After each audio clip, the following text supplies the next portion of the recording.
Hello दोस्तों, आज हम नया टॉपिक पढ़ने वाले हैं परम्यूटेशन एंड कॉम्बिनेशन। इस चैप्टर में हम basics and intermediate concepts of permutation and combination को पढ़ेंगे और इस पूरी सीरीज़ के बाद आपको एक बेसिक अंडरस्टैंडिंग हो जाएगी परम्यूटेशन एंड कॉम्बिनेशन के क्वेश्चंस को करने की। तो चलिए स्टार्ट करते हैं पॉइंट नंबर 1 से। पहले हम डिस्कस करेंगे कुछ बेसिक डिनोमिनेशंस जो हम फ्रिक्वेंटली यूज़ करेंगे इस चैप्टर के अंदर। तो पॉइंट नंबर 1 से हम स्टार्ट करते हैं। Number of ways of arranging and distinct objects in a row is n factorial. तो यहाँ पर हम डिस्टिंक्ट ऑब्जेक्ट्स की बात कर रहे हैं। तो एन डिस्टिंक्ट ऑब्जेक्ट्स को एक रो में अरेंज करने के कितने तरीके होंगे। So the number of veg को हम एन फैक्टोरियल बोलते हैं, राइट। फॉर एग्जाम्पल हमें एक बॉय और एक गर्ल दिया हुआ है, तो हम इसे कैसे अरेंज कर सकते हैं। हम बॉय गर्ल भी कर सकते हैं, हम गर्ल बॉय भी कर सकते हैं। सेकेंड पॉइंट है number of ways of selecting r distinct objects from n distinct objects is NCR। तो हम ये डिनोमिनेशन यूज़ करेंगे। इसका सीधा सा मतलब है कि n डिस्टिंक्ट ऑब्जेक्ट्स दिए हुए हैं, n r से बड़ा होगा, उसमें से हमें r चीज़ें सेलेक्ट करनी है। अगर हमारे पास 3 टॉफ़ीज़ दी हुई हैं और उसमें से हमें कुछ टॉफ़ीज़ सेलेक्ट करनी है, तो उसके कितने तरीके होंगे। तो इसे हम डिनोट करते हैं NCR से। थर्ड पॉइंट है फर्स्ट और सेकंड पॉइंट का एक कॉम्बिनेशन है। यहाँ पर हम सिलेक्शन की बात नहीं कर रहे हैं, यहाँ पर हम directly number of ways of arranging r persons from n is NPR। हम सीधा बता रहे हैं कि number of ways of arranging r person from n क्या होगा, उसे हम डिनोट करते हैं NPR से। इसे सोचने का ये तरीका है कि अगर n पर्सन्स दिए हुए हैं और हमें उसमें से r पर्सन्स को अरेंज करना है, तो फर्स्ट हम ये कर सकते हैं कि पहले हम n में से r पर्सन्स को सेलेक्ट कर लेंगे। तो हम जब number of ways of selecting r distinct objects from n distinct objects की बात करते हैं, जो पॉइंट नंबर 2 है वो है NCR। और एक बार आर पर्सन्स आ गए तो उन्हें अरेंज कैसे करेंगे, उसके कितने तरीके होंगे, और इनका जो मल्टीप्लिकेशन होगा वही होगा number of ways of arranging r persons. NCR को हम n factorial upon r factorial n minus r factorial भी लिखते हैं, ये आपको पता होगा। और इसको हम अगर एक्सपैंड करें तो n into n minus one into n minus two up till n minus r plus one upon r factorial.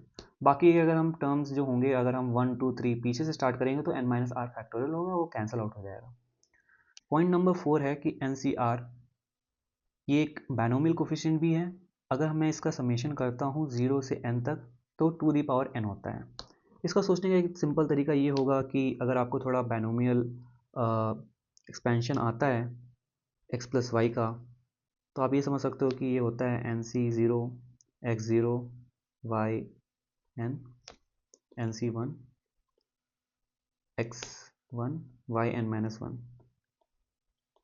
Dash dash dash NCn xn y0। अब हम यहाँ पे x और y को 1 पुट कर देते हैं, तो ये जो राइट हैंड साइड की टर्म बनेगी वो बनेगी NC0 plus NC1 plus NC2 up till NCn। और राइट हैंड साइड में भी अगर हम x और y को रखेंगे तो x प्लस 1 प्लस 1 2 हो जाएगा, टू द पावर n हो जाएगी। तो वही चीज़ पॉइंट नंबर 4 में लिखा हुआ है और इसका हम फ्रिक्वेंटली यूज़ भी करते हैं PNC के चैप्टर में। तो चलिए अब कुछ क्वेश्चंस सॉल्व करते हैं और इनका यूज़ करना सीखते हैं। पहला प्रॉब्लम है number of ways of selecting 4 objects from. First part 5 different pens and 6 different erasers. जब हम क्वेश्चंस पढ़ेंगे तो हम बेसिक इंपॉर्टेंट वर्ड्स पर फोकस करेंगे। फॉर एग्जांपल यहाँ पे डिफरेंट वर्ड्स यूज़ किया हुआ है, तो ये एक इंपॉर्टेंट टर्म है क्योंकि हम अभी तक different terms, different persons, objects की ही बात कर रहे थे। तो ये प्रॉब्लम ये कह रहा है कि 5 डिफरेंट पेन्स दी हुई हैं और 6 डिफरेंट इरेजर्स दी हुई हैं और इनमें से हमें 4 डिफरेंट ऑब्जेक्ट्स सेलेक्ट करने हैं। तो इसको सोचने का एक ये तरीका है कि अगर 5 डिफरेंट पेन्स और 6 डिफरेंट इरेजर्स दी हुई हैं तो पहले मैं पेन्स को सेलेक्ट ही ना करूं, 5C0, और मैं सारे के सारे इरेजर्स सेलेक्ट कर लूं, 6C4। ये नंबर ऑफ सेलेक्शंस का टर्म जो हमने NCR डिफाइन किया था पहले, उसी को हम यूज़ कर रहे हैं। सेकेंड तरीका क्या हो सकता है कि मैं एक पेन चूज़ करूं और 3 इरेजर चूज़ करूं, तो उसको हम ऐसे लिखेंगे 5C1। 5 डिफरेंट पेन से मैंने एक डिफरेंट पेन चूज़ किया और 3 इरेजर्स चूज़ कर लिए।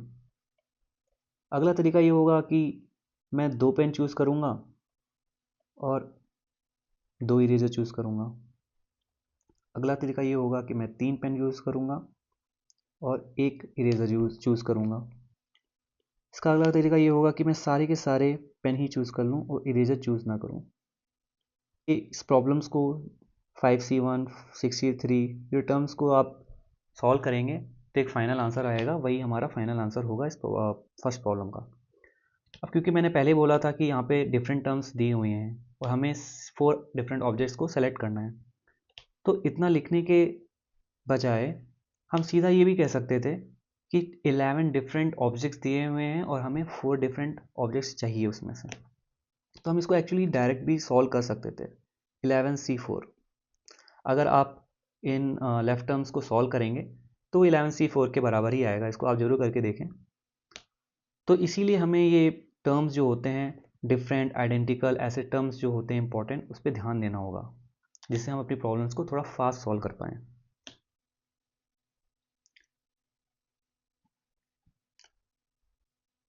सेकेंड प्रॉब्लम है कि 5 different pens and 6 identical erasers दिए हुए हैं। यहाँ पर 5 डिफरेंट पेन्स हैं और 6 आइडेंटिकल इरेजर्स हैं। इसको थोड़ा हमें विजुलाइज करना होगा कि अगर ऑब्जेक्ट्स जो हैं वो आइडेंटिकल दिए हुए हैं तो उसमें से हम अगर कुछ सेलेक्ट करते हैं तो उसका तरीका हमेशा एक ही होता है।